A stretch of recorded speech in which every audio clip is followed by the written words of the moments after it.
Let's walk through the first excerpt, 2A, the Slavonic dance number 8. Now, first thing we need to do is look at the key signature, right? So we have a B flat in the key signature. Know where this is on your viola, first and foremost, right? So we have a low second finger on the G string, and we have low first finger on the A string, just in first position. But we're actually not even using that A string version in this excerpt, okay? So keep your pencil handy to mark anything that feels unusual or might trip you up. Pencil is your friend. We start on the C string, first finger D, all right? We're walking up in steps, D, E, F natural, right? For anyone who's confused on that F natural, that just means if you have tapes, that it's on that third tape, third finger right next to second finger. That's our normal version, right? We have a lot of accidentals in this one. Accidentals just meaning we have that flat, natural, or sharp symbol in front of a note.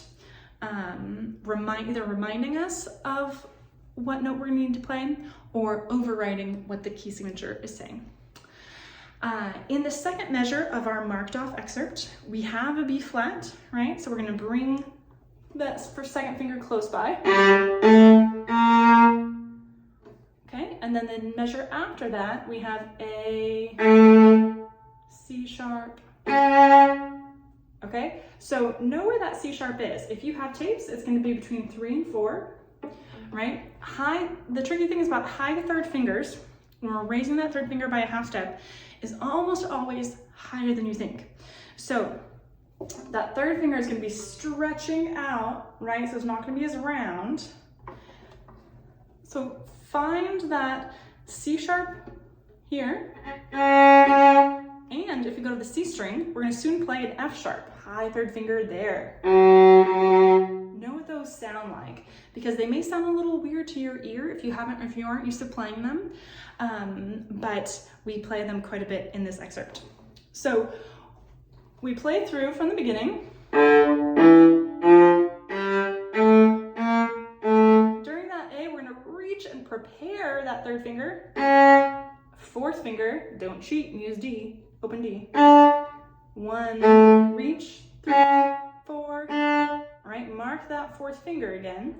We go back to the D string, or C string, excuse me, the note D. Whenever we have these high third fingers, on the note or two before, start stretching out that third finger. That's gonna ensure you're able to get there in time. Now, at the end of this first line, we have a slur and a string crossing combined. Okay, so a couple ways to practice this if you aren't used to this. Take the notes away, open C to open G. Just practice that a few times. That right arm rocks down like that. Now add that third finger. Make sure we're not getting both notes at the same time. We're gonna get a clean break. Now we're gonna speed it up and add that first finger.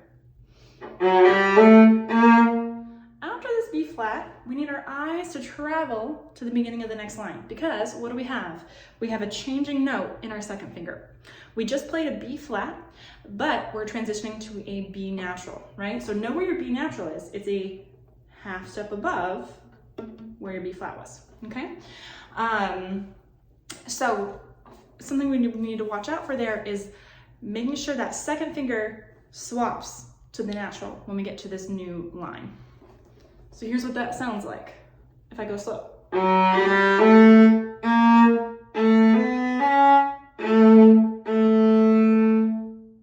Okay, so we are back to this high 3 in the C sharp.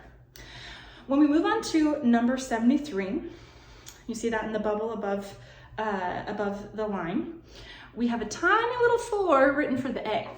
This is really important. Avoid this open A. Even if your fourth finger feels a little weak, the more you use it, the more confident you will feel on it. We also see diminuendo, right? D-I-M.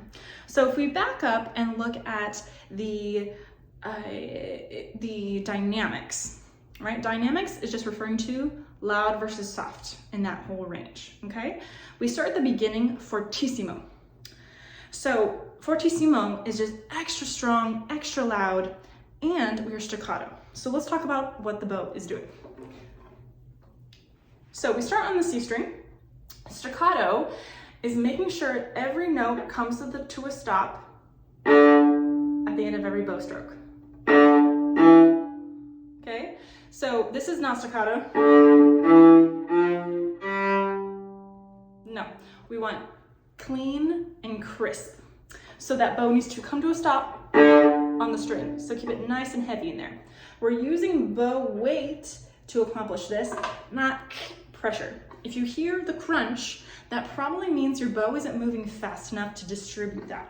So,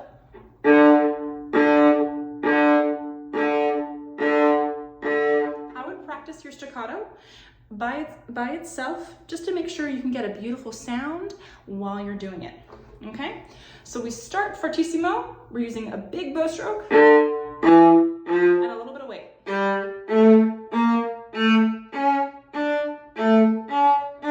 Once we get to 73, the start of every diminuendo or decrescendo basically means the same thing, is that you will start loud still. So the beginning of that diminuendo doesn't jump down, okay? So we stay loud, but this is when we start to get softer, right? We're moving from a fortissimo to a piano a few measures later. That's a pretty dramatic drop.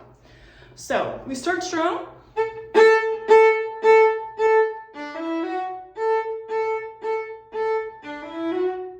And get softer as we go. So I do that two ways. I'm making the amount of bow I'm using smaller, and I'm lightening the bow weight as I play, okay? Then we get to piano, and then if we look to line 3, we have 2 P's, pianissimo, so as soft as you can play. So when we see that pianissimo, the bowing is down, up, but 2 beats later, we have another up bow. So I like to kind of reset my bow, up, down, up, reach high for that 3. So it's going to be tempting at 84, that last note, the whole excerpt, to play an F natural. Don't do it. Write in a reminder sharp there, because it will stick out like a sore thumb if it's not this beautiful high 3rd finger. Okay, let's move on to excerpt 2B, the Great Gate of Kiev. So the key signature, it may look a little intimidating to you at first, but really this one is not too complicated. We have B flats, E flats, and A flats. So that means our first fingers are going to be lower. We're going to have some naturals in our second fingers, and then we'll just kind of keep exploring as we go. At the beginning, we have maestoso written. This whole excerpt, think of it as grand, the Great Gate of Kiev. As you play this tune, you might even notice it feels very triumphant, feels very proud. So we want to play this with a broad bow stroke. You want to use as much bow as you can while still getting a beautiful sound. And we want this to sound important and stable. So I want you to feel how you're standing, right? Hopefully you're standing as you practice. So check in with your body. Are your feet grounded? Can you feel that that weight sinking into the ground, so your upper body can kind of just float and be relaxed? That's how we want to feel. We start on this E flat, that low one.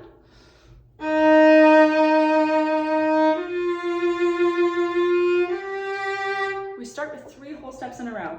E flat, F natural, G. Very normal progression, right? Da, da, da. If you know your vibrato already, add vibrato to as many notes as possible. It really adds something to this. So we have a half note written, marked as 63. So I would put on that metronome. When we're counting in half notes, that half note is our beat now, right? So when we see a whole note, we're really just counting to 2. E flat, F, G, E, G, F, B, okay? So let me play the beginning for you.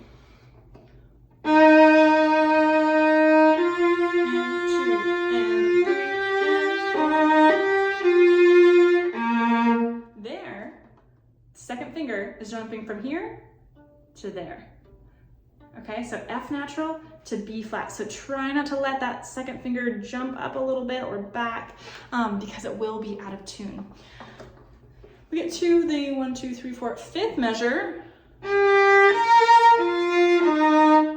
Feel that stretch. We have G. We're reaching back for B flat, then F natural. If you can, try reaching for that 4th finger. If not, D, open D can be a good substitution. But try to use those 4ths. Do that pattern again.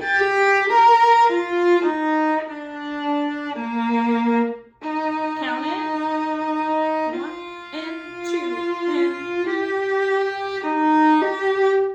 So notice that I'm using big bows here, right?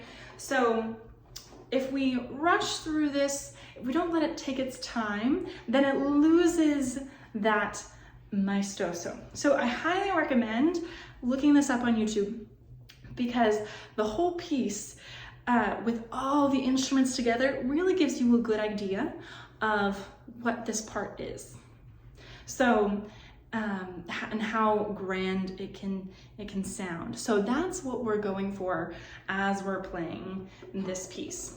Really, our dynamics are pretty simple. We start forte and we have a small decrescendo at the end. So there, my bow weight starts getting a little lighter and my bow speed starts getting a little smaller, okay? So the articulation with our bow was very staccato, very crisp in the first one, right? Here, it's much more connected, more legato. So let those down bows flow into the up bows and back and forth. You want those slurs, we have a few slurs, to be as smooth as you can. And that's really it. So I hope you found this helpful. Feel free to watch it again. And remember, your pencil is your best friend. If you make a mistake twice, write something in, write a reminder. That way we don't build any bad habits as you go. Best of luck.